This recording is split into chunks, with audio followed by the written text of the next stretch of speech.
Yerera Verónica Gómez, Ha'ambo'e Guaraniñé. Mi nombre es Verónica Gómez y soy profesora de lengua guaraní. En el idioma guaraní, naturaleza y cultura se engloban en una sola palabra, que es la palabra tecó.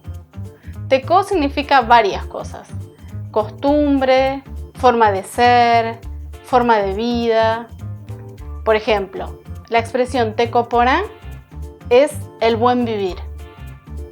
Y teco así o teco achí es una forma mala de vivir. Otras expresiones como adjetivo, por ejemplo, puede ser tecoporán, la misma expresión, pero como adjetivo, es una persona que tiene buenas costumbres, que es buena, que es solidaria. Sin embargo, tecobaí es una persona que tiene malas costumbres. Por ejemplo, roba, miente o hace mal.